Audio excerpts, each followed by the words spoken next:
You're listening to the Hour of the Time. I'm William Cooper. Good evening, ladies and gentlemen. This is our last broadcast before Christmas, so I thought I'd do something a little special for everybody. And I don't know if it's going to work or not. I found out what's wrong with my eyes. It's not that, the other day I told you I got something in my eyes and I couldn't hardly see. And it's not what I got in my eye that's doing it. When Ken brought the Mac computer, when he and Bart were here, he brought an Apple monitor with him. And we switched the Apple monitor with the 21-inch monitor I was using for the PC so that I could see better to do video editing. And this Apple monitor, that's where I'm doing all the website work on. If you've noticed the website, I've done an awful lot of work. Too much, as a matter of fact. And that monitor, something wrong with that monitor. It's really screwed up my eyes. And I'm having a lot of trouble focusing. Lots of trouble.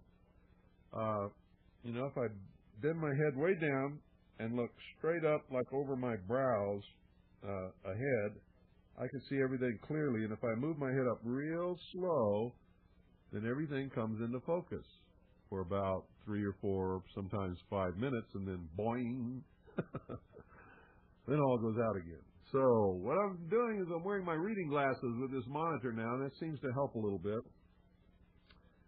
But what I'm going to have to do is switch that monitor out because it's just not good for my eyes. And I've tried, adjusting it and all that kind of stuff, and whatever needs to be done, apparently I'm not very good at doing it, so it's not getting done. But I'm going to try this tonight. I have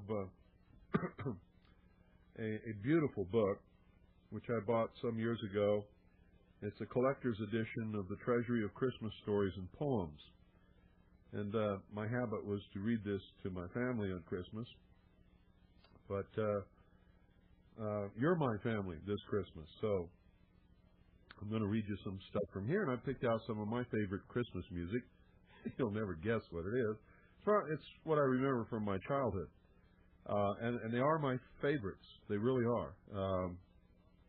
There's other Christmas music that I really love, like the Christmas song, Nat King Cole. That's tops.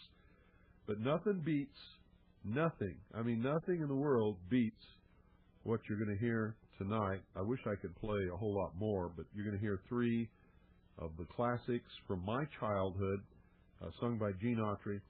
And Gene Autry was, Gene Autry, Hopalong Cassidy. I could name a whole bunch of cowboys that sang and did Christmas songs on Christmas, but Gene Autry was always the best. And his songs just bring back the true meaning of Christmas to me and all those wonderful memories of Christmas from my childhood every time I hear them. And so I thought maybe some of you would appreciate those things also. And if you don't, you stick your fingers in your ears and go about your business.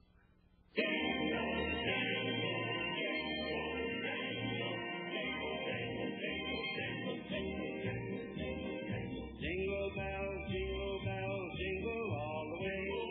Oh, what fun it is to ride in one horse open sleigh. Jingle bells, jingle all the way.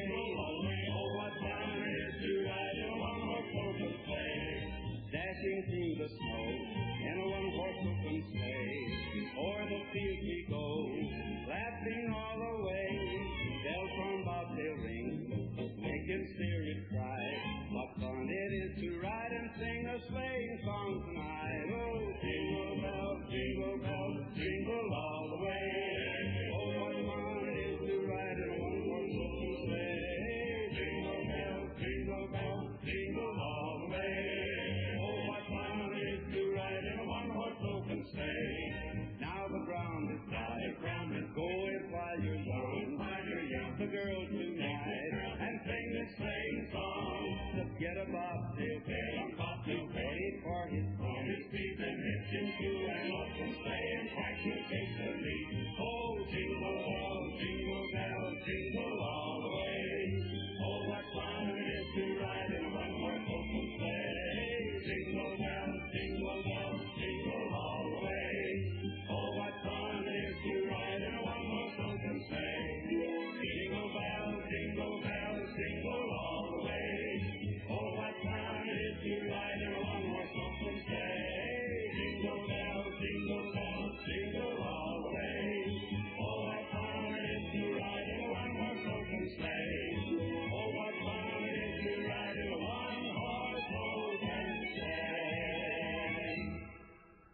Well, happy holidays, folks, wherever you may be.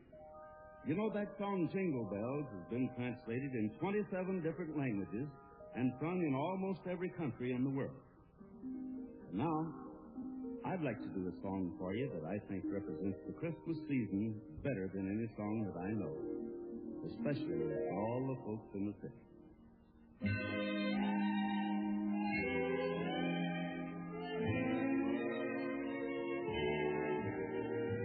Silver bells, silver bells, silver bells, silver bells. It's Christmas time in the city. Ring-a-ling, ring-a-ling, hear them ring, hear them ring. Soon it will be Christmas Day. City sidewalk, dressing holiday style. In the air there's a feeling of Christmas. Children laughing, people passing, making smile after smile, and on every street corner you'll hear silver bells, silver bells, silver bells, silver bells. It's Christmas time in the city. Ring-a-ling, ring-a-ling, hear them ring, hear them ring. Soon it will be Christmas Day. Silver bells, silver bells, silver bells, silver bells. Soon it will be Christmas Day.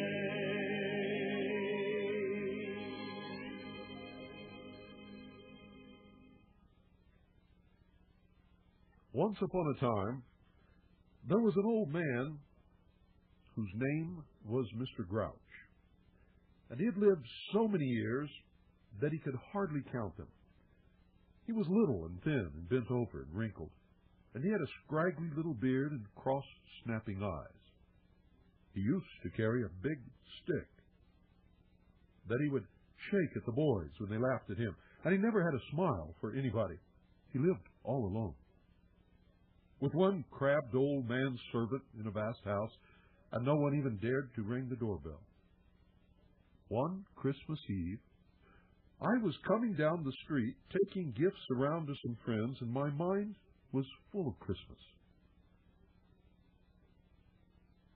There was a new fall of snow on the ground, and the sleigh bells were jingling. Even the busy shopkeepers seemed to be in the Christmas spirit. Banks of fir trees stood on the corners, and every now and then I passed someone proudly carrying home a tree over his shoulder. All of a sudden, whom should I see coming toward me but old Mr. Grouch, looking crosser than ever. He was shaking his stick at the Christmas trees and scowling at the fat turkeys, and for a moment I was half afraid to speak to him. Still, it seemed too bad not to give the old man the season's greetings. So I called out as cheerily as I could, "A Merry Christmas to you, Mr. Grouch." He turned on me, coming quite close and shaking his big stick in my face so that he frightened me. "A merry nonsense," he snarled, biting the words off short. "You should go home and attend to your business, not go running around wasting your own time and other people's. This Merry Christmasing is all nonsense, I tell you, fit only for children and simpletons. There's no such person as Santa Claus. It's all a myth concocted by idle folk to fool the children." I stood quite still, rooted to the spot in terror lest Santa Claus should see me in such bad company. You don't know what you're saying, Mr. Grouch, I finally brought out. It's wicked to deny the spirit of Christmas. Wicked or not wicked, I say it again, a merry nonsense to you and all your kind. He looked so fierce that I hastened on my way without another word, and as I turned the corner, I still heard him muttering, "A merry nonsense, a merry nonsense." And on he went homeward to his great dreary house, and there he found a frugal supper laid out by the old manservant. He ate without appetite and then went upstairs. Then, after stuffing cotton in his ears and closing both the windows and the shutters to keep out the music of the bells and Christmas crackers, he climbed into his large four-poster bed, and pulling his nightcap down over his head, he went fast asleep. How long he slept he never knew, but suddenly he awoke hearing a strange sound. Boom! It was over near the fireplace, and there was a great rush of falling soot and plaster. Mr. Grouch sat up quickly, scratched a match, and lighted his bedside candle. He lifted it high and scanned the room, peering out over the bedclothes like a strange gnome in his pointed nightcap. He stared at the fireplace, and there, what do you think he saw? He could scarcely believe his eyes, and yet, sure enough, it was Santa Claus, dressed all in ermine and scarlet velvet, red cheeks glowing from the cold, his white beard glistening with snowflakes. There he stood chuckling softly and rubbing his hands together, the jolliest possible twinkle in his kind blue eyes. "A Merry Christmas to you, Mr. Grouch," he said in a deep, hearty voice. Mr. Grouch trembled so that the candle wax dripped on his hand. A Merry Christmas, sir," he said, his voice sounding queer and squeaky, not at all like normal. "Now, Mr. Grouch," said Santa Claus, smiling broadly, "that doesn't sound natural from you. Why don't you say, 'A merry nonsense'? You don't believe in Santa Claus, and I know it. And I've come here this evening to give you back your faith as a Christmas present. Put that candle down, get out of bed, and into your clothes while I count 3. My reindeer will be tired of waiting." Then you should have seen Mr. Grouch scramble. He popped his thin legs into his trousers, laced up his boots with shaking fingers. Then he pulled on his greatcoat and wound his long knitted muffler around his neck, just as Santa Claus said 3. "You've forgotten your hat," Santa Claus reminded him, chuckling, and sure enough, there he stood. The funniest figure you can imagine, still with his pointed nightcap on his head. He tore off his cap and placed his old beaver in its stead, just as Santa Claus gave him a great boost that sent him flying up the chimney. Santa followed close after, and Mr. Grouch could hear him puffing and panting and digging his boots into the side of the chimney as he came up behind him. On top of the house, it was all singularly quiet and peaceful. There was snow everywhere. All the roofs as far as the eye could reach, and above was the limitless heaven with the calm stars shining out. Santa Claus stretched his arm toward the east. "It was there," he said, "before I was born, that the wise men saw the Star of Bethlehem." His voice was so full and deep that the old man trembled. He looked out over the great city and saw in 1,000 homes all the candles burning for Christmas. A group of singers strolling by in the street stopped and began to sing a Christmas carol. And suddenly, the bells rang out from churches far and near. It was midnight, and they were pealing the glad tidings. "We must be off," said Santa Claus. "We're already late. We must be going." Mr. Grouch noticed now, for the first time, a wonderful little sleigh drawn by 8 reindeer harnessed in pairs together.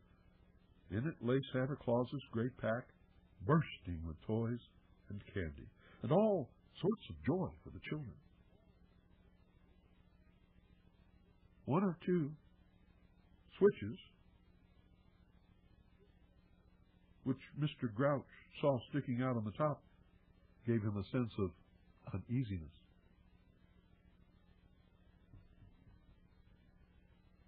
"Get in, my man, get in," commanded Santa Claus, and they leaped into the sleigh. The reindeer pawed the snow and snorted. And then Santa Claus gave them the word, and away they went. Over the housetops and over the trees, on like a wind through the heavens. The old man clutched his hat down close on his head and shook with fear as he saw the great city glide by beneath him. Past the great houses they went and never drew rein. "They're rich there," said Santa Claus. "They have more than they need. We won't stop. They're untrue to the spirit of Christmas." After a time, they came to a part of the town where the houses were all small and wretched looking. "These are my boys and girls," said Santa, as he drew up on the roof of a particularly sorry-looking little dwelling. The reindeer shook their great horns and their bells jingled. The old man looked doubtfully at Santa Claus and then at the little chimney. "Can we get down?" he asked fearfully. "It's the size of their hearts, not the size of their chimneys, that makes the difference," answered Santa Claus. "I'll go first, and you follow." He stepped in the chimney, and down he went. And then Mr. Grouch stepped in, and down he went also. The fire was out, and they found themselves in a tiny little room, all cold and wintry. 2 little tiny stockings were hanging by the hearth, long and lank and empty. And in a bed nearby, 2 little children were sleeping. They were smiling happily as they slept, dreaming of Christmas morning. Before the empty fireplace, a woman was sitting, dressed all in black. She was slight and small, and around her thin shoulders she had drawn a shawl to protect herself from the cold. Here, there was no holly, no wreaths in the windows, nothing at all to suggest Christmas except the unfilled stockings. The little mother had her eyes fixed on the dead ashes, and her thoughts could not have been very happy, for tears were rolling down her cheeks. "Oh, the poor children," she whispered to herself with something very like a sob. "What will they do in the morning?" She hid her face in her hands and began to weep bitterly. It was just at this juncture that Santa Claus and Mr. Grouch came down the chimney and into the room. "Her husband died 2 months ago," whispered Santa Claus to Mr. Grouch. "And she has nothing in the house for Christmas. No toys, no Christmas turkey, no nuts and raisins, nothing at all to fill those hungry stockings." A large tear rolled down his cheek. Mr. Grouch sniffed and looked uneasily at the sleeping children. "Now," said Santa Claus, "watch and see what happens." While the little widow sobbed on, he took one thing after another out of his wonderful pack. Nuts, raisins, candy canes, a beautiful great doll with yellow curls and blue eyes that went to sleep, a little railway train, a top, a small tea set, a doll's chair. All the while, the widow cried and the children slept. Finally, several pieces of very nice, warm clothing. Then he proceeded to fill the stockings with remarkable speed. When they were finished, the doll was peeping out of one and the little engine out of the other. Mr. Grouch thought it was all over, but no. Santa Claus reached far, way down, into the very bottom of his pack once more and brought out a beautiful Christmas basket. The fat, chubby legs of a big turkey were standing out amid cranberries and sweet potatoes and oranges and apples and every other sort of good thing you can imagine. Santa Claus placed the basket under the stockings and then poked Mr. Grouch in the ribs so hard that it made him jump. "Now," said he, "watch, for she'll be looking up." And sure enough, in a moment, the little widow sighed and raised her eyes, and then you should have been there to see her. Her poor little face grew quite pink with joy. She gasped, and her breath came fast with bewilderment. She rubbed her eyes with her thin hands. She couldn't believe it was not a dream. Then she gave a little cry, just between a sob and a laugh, and fell on her knees before the basket. Unbelieving, She poked that fat turkey and felt deathly between all the other things until she knew exactly what was in the basket. "Oh, we'll have a beautiful Christmas dinner after all," she said. "Even a turkey." She didn't take a thing out of the stockings, just peeped in and felt softly down the long, knobby legs. "I'll leave them for the children, just as he packed them, the dear saint," she murmured to herself. She went over to the children and kissed each one softly. They smiled and wriggled cozily in their sleep. Then she looked over again at the wonderful hearthside. It seemed to Mr. Grouch that she looked straight at him, though of course she couldn't see him, as both he and Santa Claus had on caps of darkness. Her face was shining with a wonderful light of love and joy. Her eyes beamed like two stars, and the room seemed to be filled with a kind of glory. "It's the blessed spirit of Christmas," she whispered brokenly, "come to cheer my fatherless little ones and me." Then she knelt down by her little bed, and it was plain that she was praying. Santa Claus nodded triumphantly at Mr. Grouch, shaking off another big tear. And Mr. Grouch returned the look tremulously. He drew a large red handkerchief out of his pocket and wiped both eyes before speaking. Couldn't we take off our caps of darkness?" he finally whispered, and wish her a Merry Christmas?" "A merry nonsense," said Santa Claus, laughing until his fat sides shook. "No, we're not allowed to be seen. Shh. It's time to go up the chimney." And up they went into the dark night, where the reindeer were waiting for them. Into the sleigh they jumped, and off they started, and as the wind whistled by them, Mr. Grouch said, "Santa Claus, I feel I owe you an apology. When I saw her face—" Santa Claus interrupted him. "If you're ready to admit you were wrong, go out tomorrow and wish everyone a Merry Christmas." Far, far away they went, out over the rolling sea, till they came to a ship which had to sail out from port just 3 days before Christmas. Down into the forecastle they went, where the sailors were sadly thinking of their homes, and spread cheer around until each man wished the other a Merry Christmas. All the long night they sped over the great world, leaving joy behind them. They visited the children's hospitals, where little boys and girls were lying awake, weeping for their mothers, and they quieted them and touched them with joy, and they slept, forgetful of their pain and sorrow. They visited sinful men in prison and softened their hearts, and they stopped at the homes of the rich and bade them remember their poor brothers. It was a night to dream of, such as no one else but Santa Claus can ever know again, but at last the pink glow of morning showed in the eastern sky. "It's time to be getting home," said Santa Claus. "We can be seen if we're out when the day is dawning, and we cannot be seen." In a moment they had landed safely on Mr. Grouch's roof. "Goodbye," said Santa Claus as he politely helped his passenger to alight and to shake off the snow and start down the chimney. "And remember, you're never to say you don't believe in Santa Claus again. Never in all this world," said Mr. Grouch.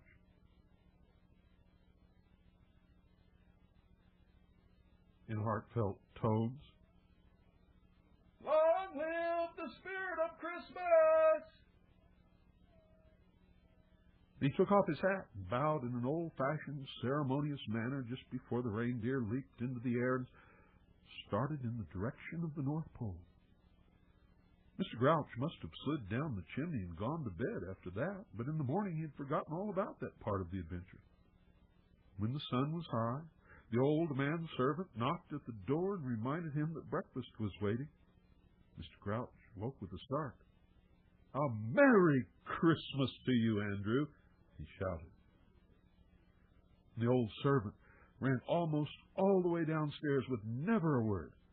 He thought his master must be mad, for he had never heard him give that greeting before in all his 30 years of service. On Christmas morning, I went out to take some toys to the crippled children's hospital, and there coming down the street,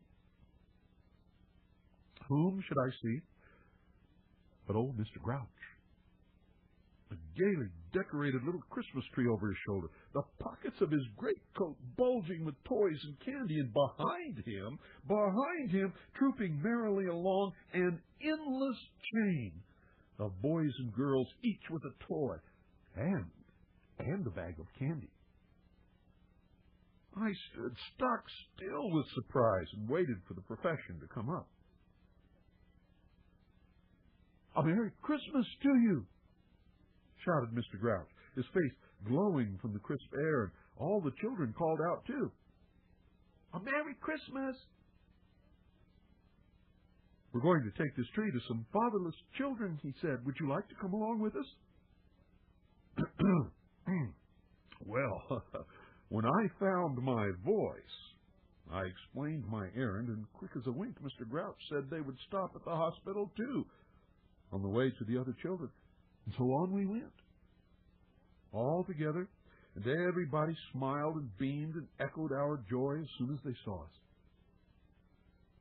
It must have been merely my imagination, but Mr. Grouch's voice sounded to me just like Santa Claus's as he wished everybody Merry Christmas. He spent the whole day going round from one poor family to another, taking them toys and good cheer and leaving joy everywhere behind him. Now, the most curious part of the story is yet to come. For would you believe it? Mr. Grouch has grown quite fat and jolly as time has gone by until now. If you saw him, except for his black coat, you would think he was Santa Claus. He has round red cheeks and a shining white beard, and his eyes are no longer crossed and snapping. They beam upon everyone the whole year round, as if they were always saying, "I wish you a Merry Christmas." All of which goes to prove that Santa Claus is just as real as we think him. For each one of us can show by our own deeds and words the reality of the spirit of Christmas.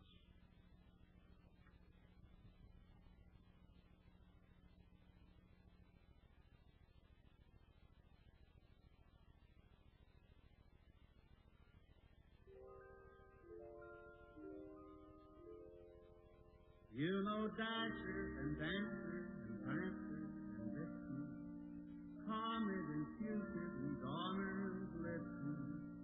But do you recall the most famous reindeer of all? Rudolph the red-nosed reindeer had a very shiny nose.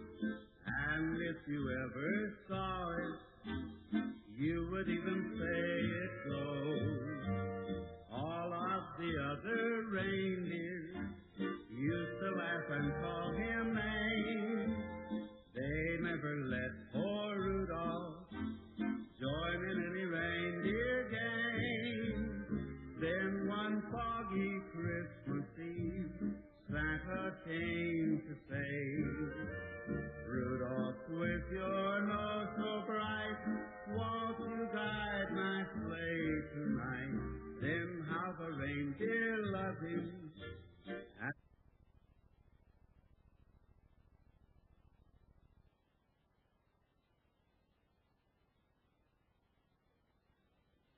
And how the reindeer loved him as they shouted out with glee, "Rudolph the red-nosed reindeer, you'll go down in history."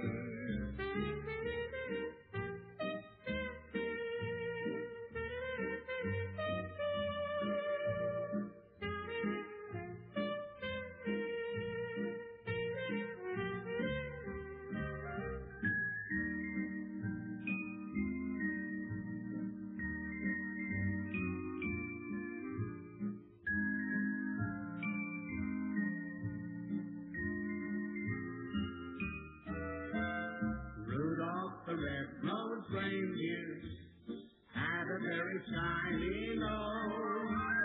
And if you ever saw it, you would even say it glows. All of the other reindeers used to laugh and call him names.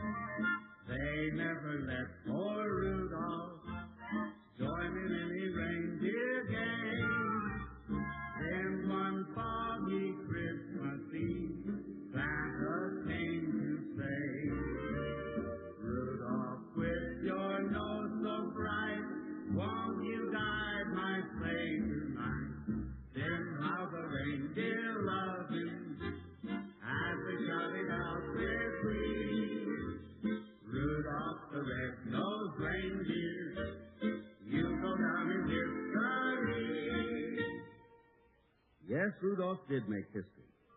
This was the story of an underdog who came through with flying colors and brought happiness to millions of children and grown-ups alike all over the world. Well, here's a song especially for all of you kids. Maybe you'd like to pull up a chair and help me sing it. What do you say?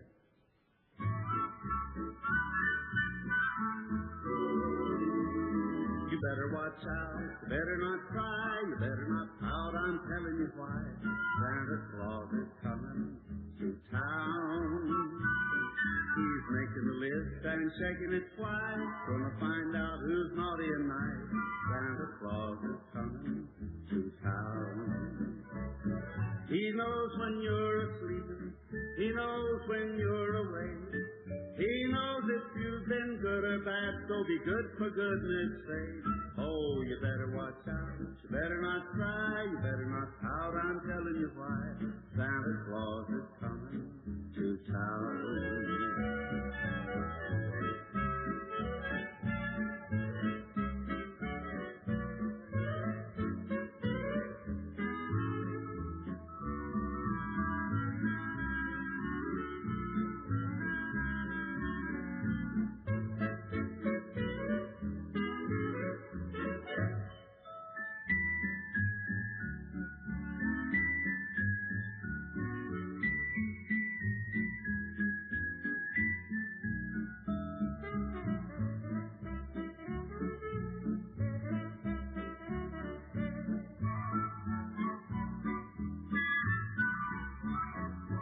With little tin horns and little toy drums, and when you come home, Santa Claus is coming to town. There's curly-head dogs and toddle and coo, elephant boats and kitty cartoons. Santa Claus is coming to town. The kids and girls in Boyland will have a jubilee. They're gonna build a Boyland town all around the Christmas tree. So you better watch out, you better not cry, you better not pout, I'm telling you why. Santa Claus is coming. Santa Claus is coming. Santa Claus is coming to town.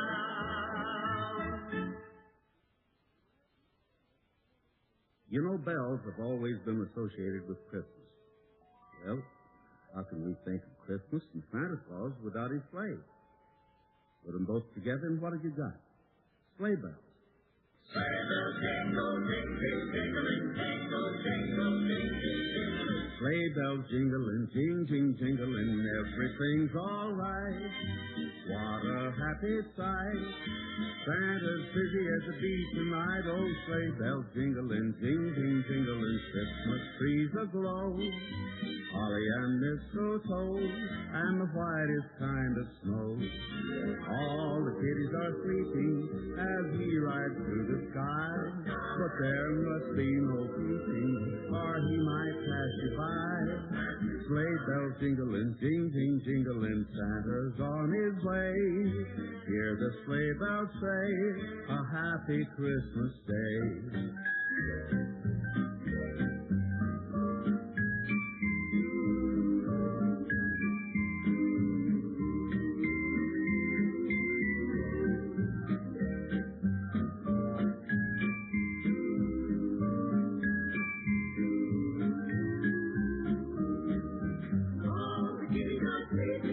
As he rides through the sky, but there must be no peeping, or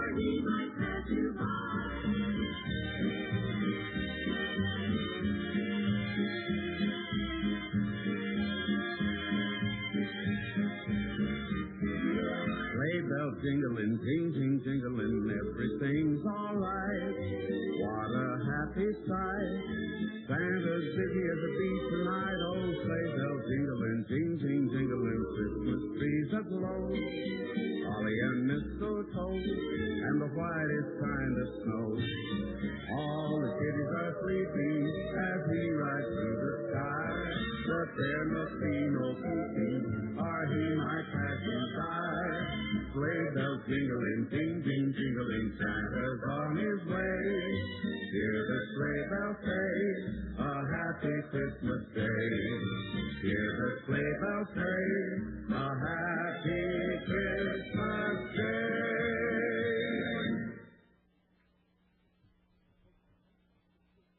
'Twas the night before Christmas, when all through the house not a creature was stirring, not even a mouse.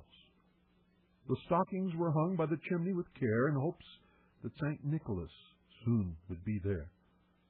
The children were nestled all snug in their beds, while visions of sugar plums danced through their heads. And Mama in her kerchief, and I in my cap, had just settled our brains for a long winter's nap. When out on the lawn there arose such a clatter, I sprang from my bed to see what was the matter. Away to the window I flew like a flash, tore open the shutters, and threw up the sash. The moon on the breast of the new-fallen snow gave the luster of midday to objects below, when, what to my wondering eyes should appear but a miniature sleigh and 8 tiny reindeer, with a little old driver, so lively and quick, I knew in a moment it must be St. Nick. More rapid than eagles, his coursers they came, and he whistled, and he shouted, and he called them by name. Now Dasher, now Dancer, now Prancer and Vixen, oh, and Comet on Cupid, on the Donder and Blixen. To the top of the porch, to the top of the wall. Now dash away, dash away, dash away all. As dry leaves that before the wild hurricane fly, when they meet with an obstacle, mount to the sky, so up to the housetop the coursers, they flew, with the sleigh full of toys, and St. Nicholas too. And then in a twinkling, I heard on the roof the prancing and pawing of each little hoof. As I drew in my head and was turning round, down the chimney St. Nicholas came with a bound. He was dressed all in fur from his head to his foot, and his clothes were all tarnished with ashes and soot. A bundle of toys he had flung on his back, and he looked like a peddler just opening his pack. His eyes, how they twinkled! His dimples, how merry! His cheeks were like roses. His nose like a cherry. His droll little mouth was drawn up like a bow, and the beard on his chin was as white as the snow. The stump of a pipe he held tight in his teeth, and the smoke, it encircled his head like a wreath. He had a broad face, and a little round belly that shook when he laughed like a bowl full of jelly. He was chubby and plump, a right jolly old elf, and I laughed when I saw him, in spite of myself. A wink of his eye and a twist of his head soon gave me to know I had nothing to dread.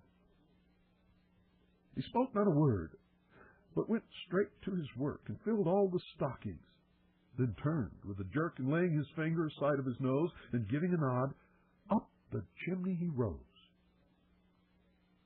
He sprang to his sleigh, to the team, gave a whistle. The way they all flew, like the down of the thistle. but I heard him exclaim ere he drove out of sight, "Happy Christmas to all! And to all a good night!"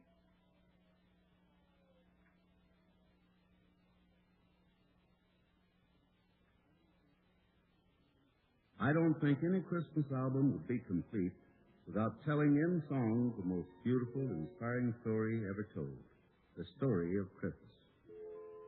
And so it was that on this silent, holy night of nights, a mother named Mary gave birth to the beloved baby Jesus.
That was almost 20 centuries ago.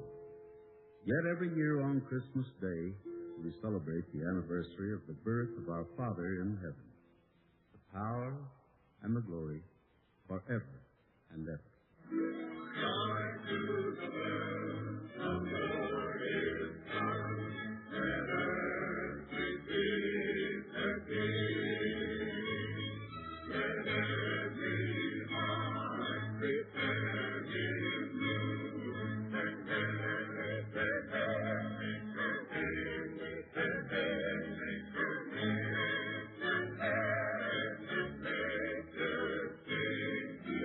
Joy to the world, the Lord is come. Let earth receive her King. Let every heart prepare his room, and make her hand, make her hand, make her hand, make her hand, and make her hand.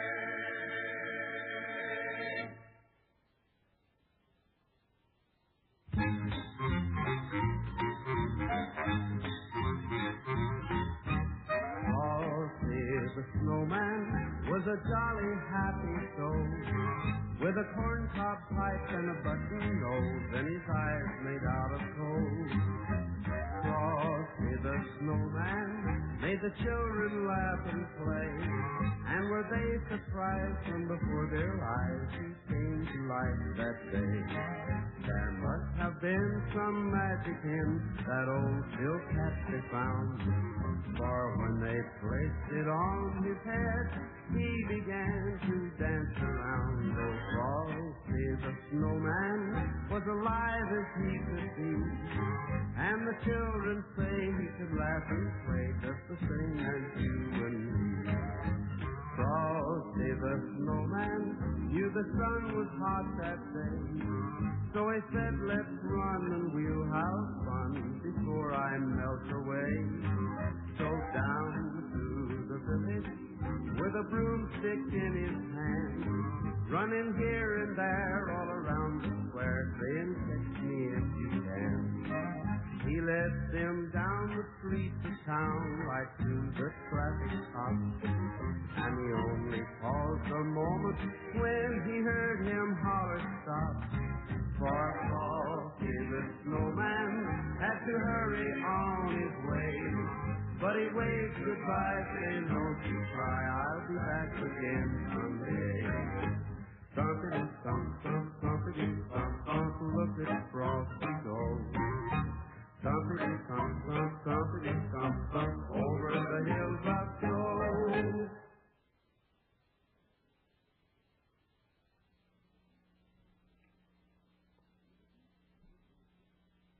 In the bleak midwinter, frosty wind made moan. Earth stood hard as iron, water like a stone. Snow had fallen, snow on snow, snow on snow in the bleak midwinter long ago. Our God, heaven cannot hold him, nor earth sustain. Heaven and earth shall flee away when he comes to reign. In the bleak midwinter, a stable place sufficed the Lord God Almighty, Jesus Christ. Enough for him whom cherubim worshipped night and day, a breast full of milk and a manger full of hay. Enough for him whom angels fall down before, the ox and ass and camel, which adore. Angels and archangels may have gathered there, cherubim and seraphim thronged the air, but only his mother in her maiden bliss worshipped the beloved with a kiss. What can I give him, poor as I am? If I were a shepherd, I would bring a lamb. If I were a wise man, I would do my part. Yet what I can, I give him. Give him my heart.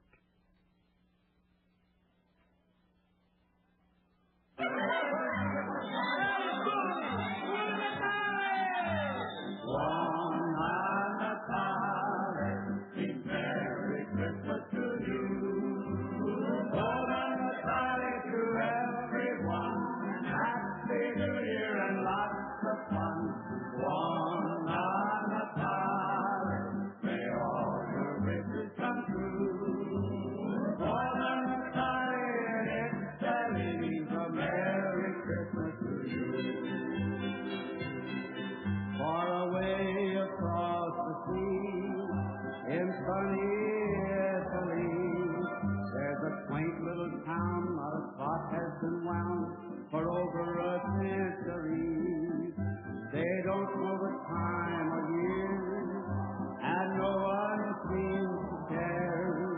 And this is the reason of Christmas Eve is celebrated all year. Oh, bon Natal, a Merry Christmas to you. Bon Natal to everyone. Happy New Year and lots of fun. One on a time, may all your wishes come true.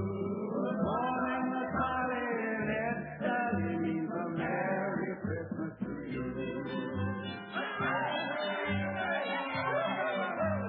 One on a time, a Merry Christmas to you. Born in the valley to everyone, Happy New Year and lots of fun. One on a time, may all your wishes come true. One body in Italy means a Merry Christmas to you.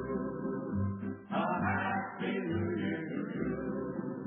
A Merry Christmas to you.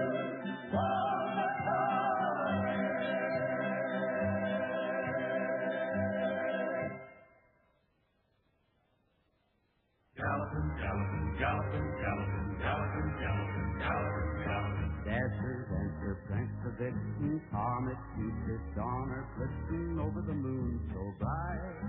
32 feet and 8 little tails of twine. Hurry, hurry, hurry through the Galloping, galloping, galloping, galloping. old French makes you work so quickly, leaving toys for girls and boys in over the roof so high. 32 feet and 8 little little tails they fly, faster, faster, faster through the sky. Oh, look at them go. Santa's laughing. Ho, ho, ho, ho, ho, ho, ho, ho. Dasher, Dancer, Prancer, Vixen, Comet, Cupid, Donner, Blitzen over the garden wall. 32 feet and 8 little tails in all. See them canter, hear old Santa call. Merry, Merry Christmas to you all. Oh, look at them go. Santa's laughing. Ho, ho, ho, ho, ho, ho, ho, ho. Dasher, Dancer, Prancer, Vixen, Comet, Cupid, Donner, Blitzen over the garden wall. 32 feet and 8 little tails in all. Even canters hear old Santa call. Merry, Merry Christmas to you all.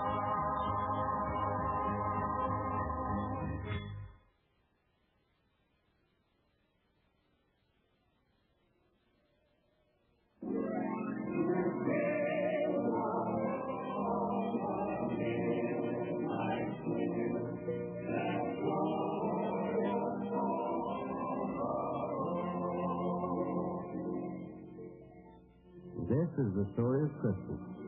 The same story of Christmas that's been told for over 2,000 years. But after all, if you're still a kid like me, you never grow tired of hearing it again and again. So, hey, wait a minute. Jimmy. Yes, Uncle Jim? I think you'll be able to hear much better if you climb up here on my lap. So, what do you say, huh? That's it. You come. Now, all set? All set. Good. Here we go.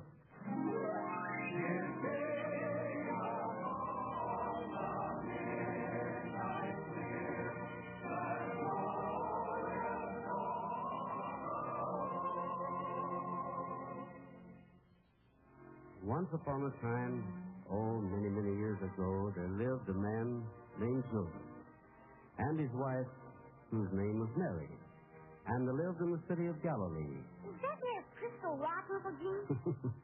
No, Jimmy, I'm afraid it's a little further away than Crystal Rock. In fact, it's clear over on the other side of the world. Gosh, that's a long way, isn't it?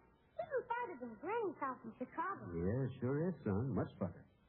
Anyway, one day Mary and Joseph decided to take a trip, just like you do in the summer with your Uncle Smokey. Were they going fishing like me and Uncle Smokey do?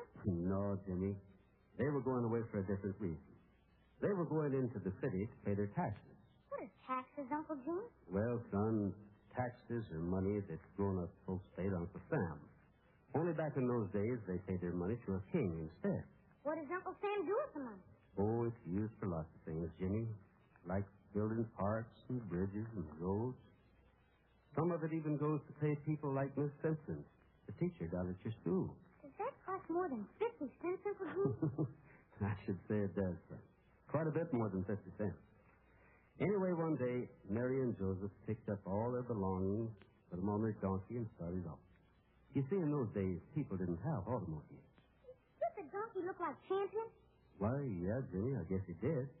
Except that maybe his ears were a little longer and his legs a little shorter. Gosh, would he go as fast as Champion? Oh, I doubt that.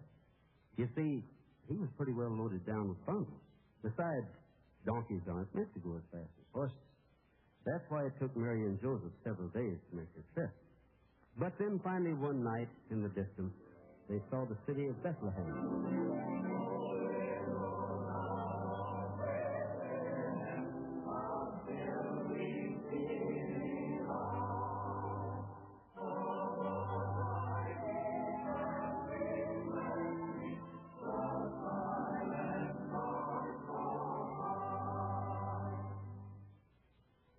Well, Jimmy, Mary and Joseph were tired when they got to Bethlehem, so they went to the inn to get a room. But there were no rooms. I bet if we had lived over there, they could have stayed with us. Couldn't we, Uncle Jim? Oh, you bet they could. And they could have put their donkey in our barn, too. They sure could. But what do you think happened? What? Well, sir, just a few nights later, Mary and Joseph became the mother and daddy of a little baby boy.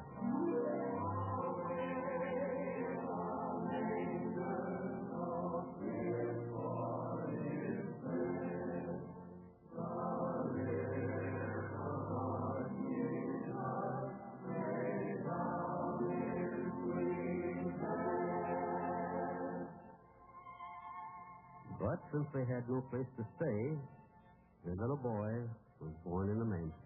What's a manger, Uncle Jim? Well, son, a manger is sort of like a trough in a barn. Only this manger was in a cave. Did it have a hayloft and stalls and everything?